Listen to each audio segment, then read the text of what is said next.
Got this on Amazon. All right, so I don't normally film my workouts, but today, I skipped my workout yesterday, and today I want to try Arnold's real split. It's not in this book. His real split that he used to do when preparing for competition for 12 weeks.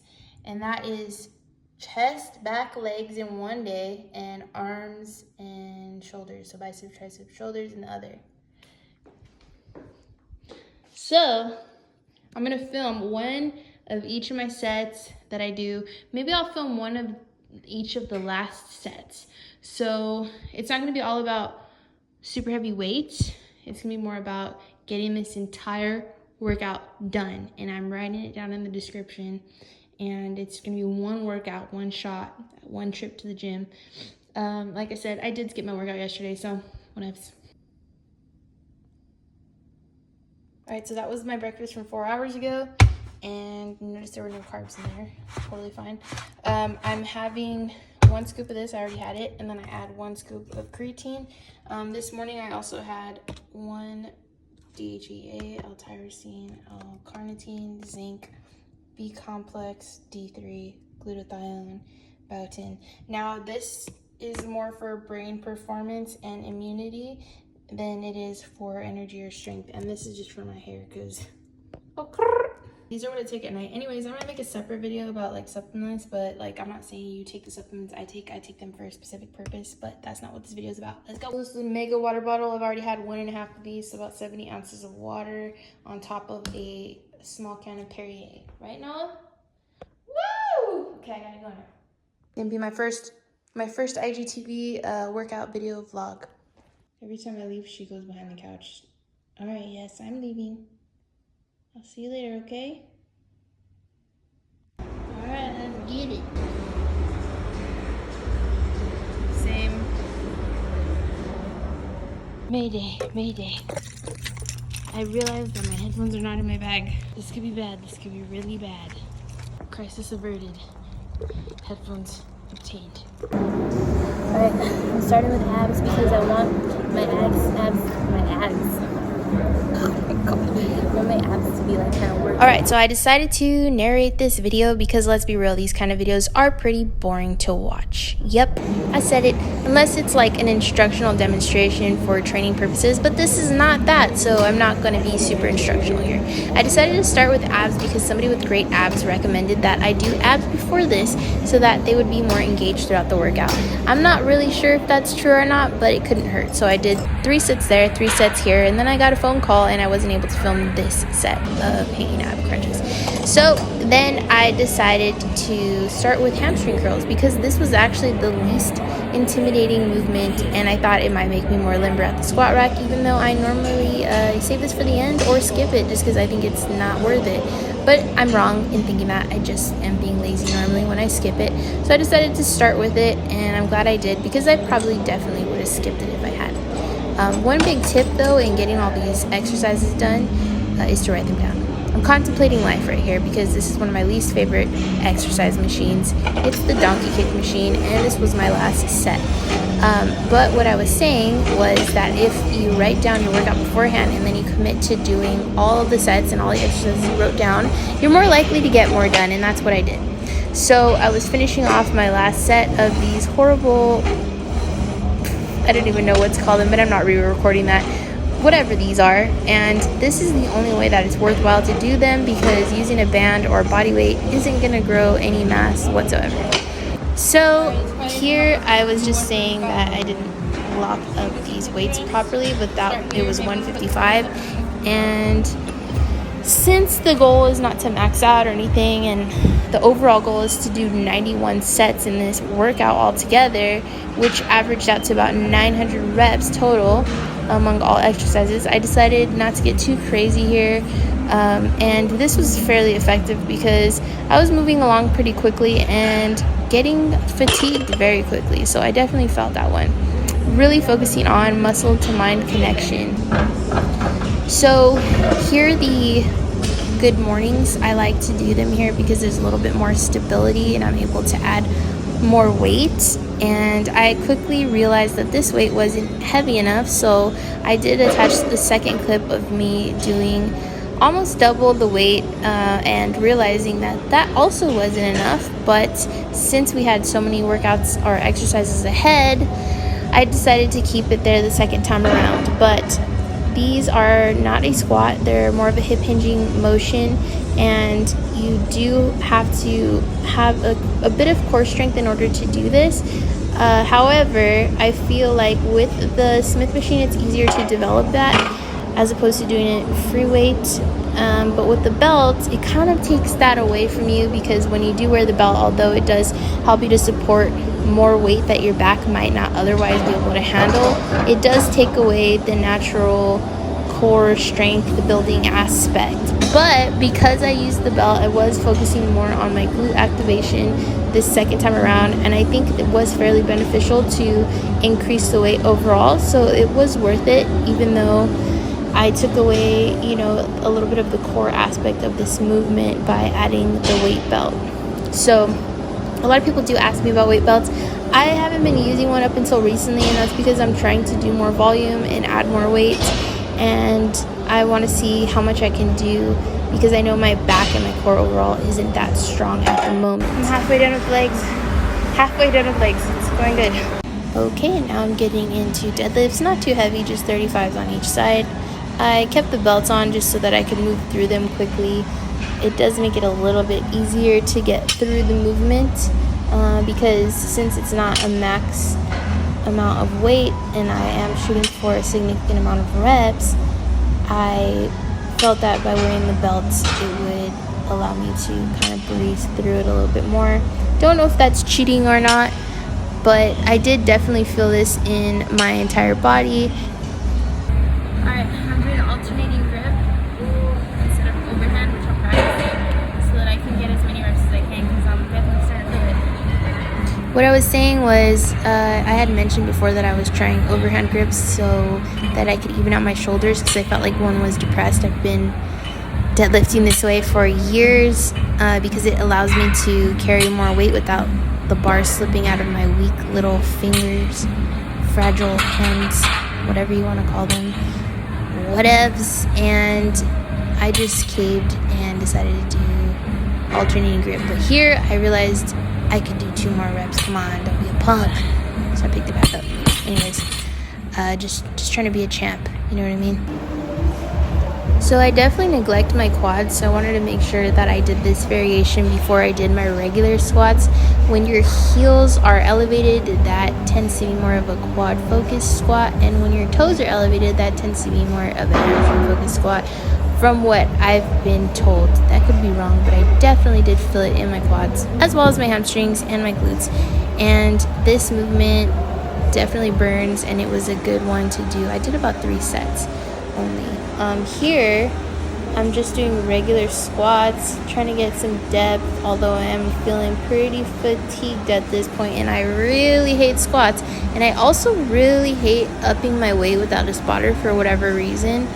I don't feel fully confident going super heavy, because I do always attempt to get a significant amount of depth, not knowing if I can get up or not. But I did know that that weight was too light, so I ended up filming my last set here. There was a little bit more weight. I was definitely not feeling super strong or super confident, so definitely my depth suffered. And from my understanding, as far as muscle building goes and the aesthetic aspect of lifting, it seems to be a little bit more beneficial to get better range of motion, more reps in, rather than, limited range of motion, less reps with more weight. But, there's probably benefits to both. I'm sure there are arguments on both sides, and I'm not going to really get into that because that's not something I've looked into. So I took off some of the weight to drop set. Okay, there we go. And so I drop set it and continued so that I could get all the reps that I wanted before I finished this movement, which is one of my least favorite movements ever of all time to do in the gym. Yet here I am continuing to do them. That's dedication, I think. But I don't think anyone hates squats more than I do. I'm still trying to learn how to love them because I think they're valuable. 10 exercises in, 10. I got 14 to go. It's starting to get me. I felt great at first, but now I'm like, halfway done. So I was finally coming to the end of my leg day or the leg portion of this workout, and I didn't get too crazy. I just did 245s on leg press. I was really focusing on getting my knees as close to my face as I could and lifting my glutes off the seat a little bit, because when I do that I feel it more in my glutes. So one thing I've been trying to really work on is my muscle to mind connection, and when I'm flexing the muscles, when I'm doing the movements, I feel it.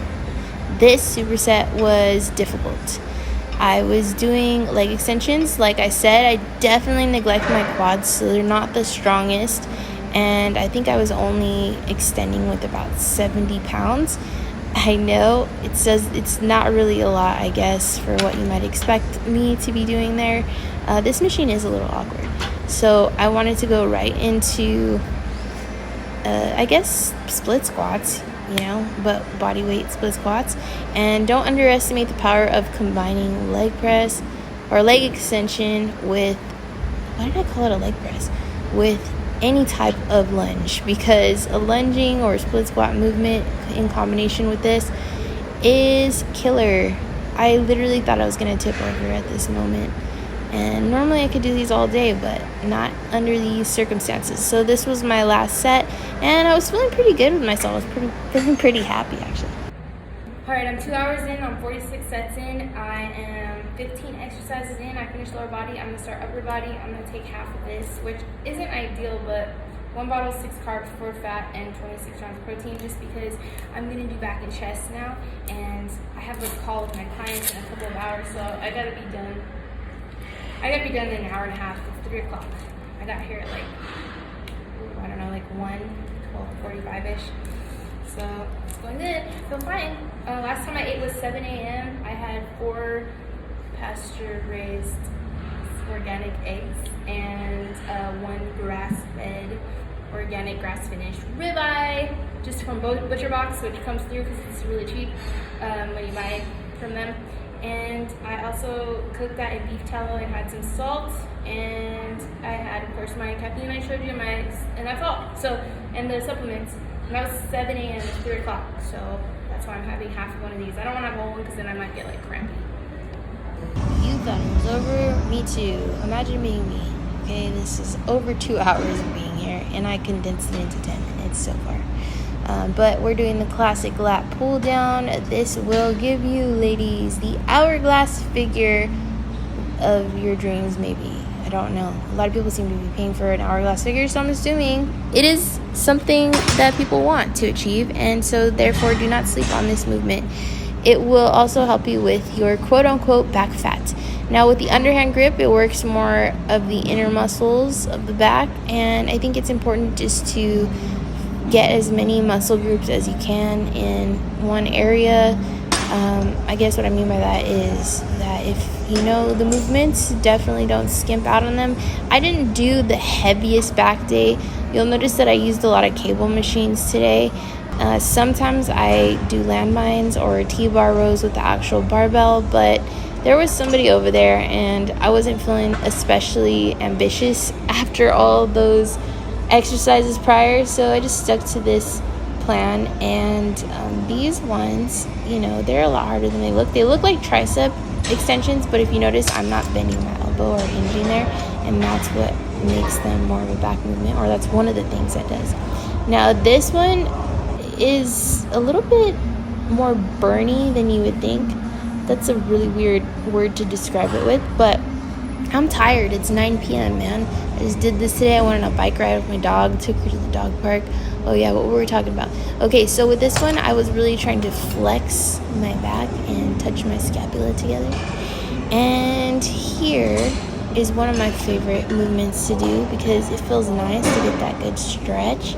And I slightly twist my palms towards my face so that I could get my elbows somewhat behind me. And this is a movement that I was doing with 50 pounds on each side, which isn't like a lot. It's not a max, but I wanted to get a significant amount of reps in. And towards the end, I did alternate one arm and another arm so that I could get like that final burn. This is something that I can only do when, of course, the gym's more empty, and thankfully it usually is not a problem to get these in. So that's one of my last back exercises.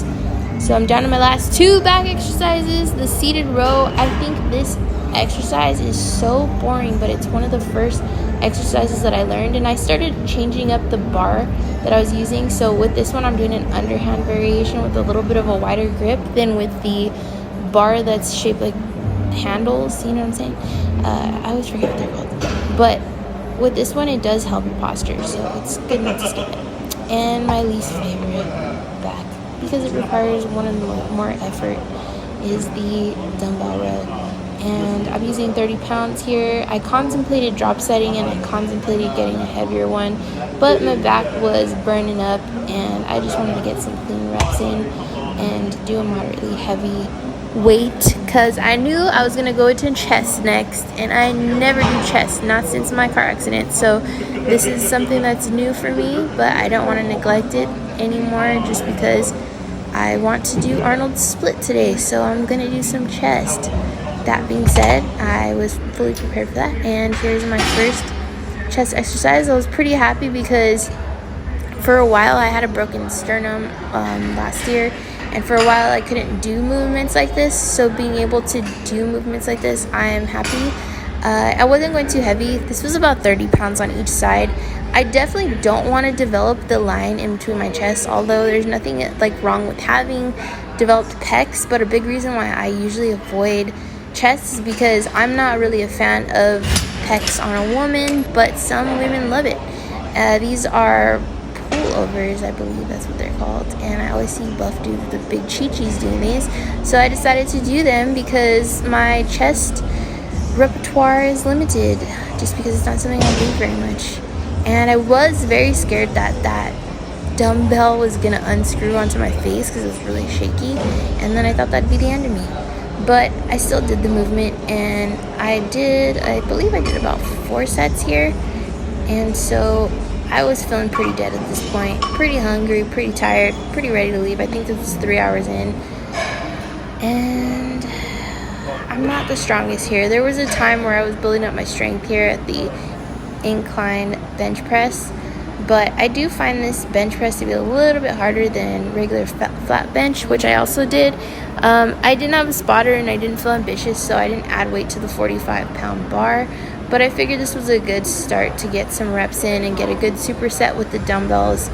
I did contemplate adding 5 or 10 pounds on each side, but like I said, I didn't have a spotter. I was feeling pretty tired and I wasn't feeling particularly ambitious, but it was still challenging. Don't get me wrong, I was dying, just tired, fatigued, but feeling good too in a weird way.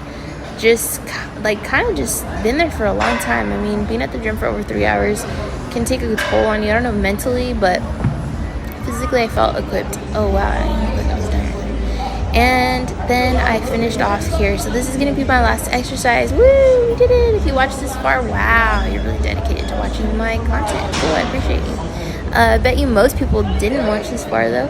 And so yeah, just acquainting myself with the movement of bench press, because it's not something I ever really do, but I do find it valuable, and it does help your shoulders too. I finished and I'm so excited, and now I get to go home and eat, and then I got a Zoom call in 40 minutes. I'm super proud of myself right now. Probably won't finish this in time to hurt my stomach.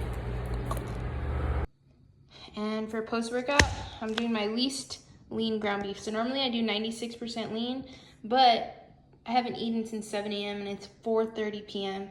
and I had a grueling workout, so I'm going to have this. And before anyone says, that's it, just ground beef, well, this entire package is just under 1,000 calories and above 80 grams of protein. It is kind of high in fats, but since I'm fat adapted and I'm not eating carbs, totally fine. Gonna add some sea salt to this and maybe some spice. I'm gonna eat some salt. Electrolytes. Don't worry about my sodium. I need to keep it high because without the carbohydrates, my body's not storing water the same way. So you become easily dehydrated. Alright, here it is. Probably gonna add a little bit of this Flavor God. Sometimes I add turmeric, and when I'm feeling bad, I add sriracha. And that's it. Delish. I love this. I'm finishing it, but I don't know if I can keep buying it. I think I actually have to figure out a way to make this because the main ingredient is canola oil. Doesn't look good, but I could have ate like about another half a package. That was so good. It was so satisfying. No cap. So I'm editing this video and I'm having a Pedialyte snow cone that I made with my snow cone maker. Yeah, so just a reminder, this is not me telling you what to do. I'm just showing you what I'm doing.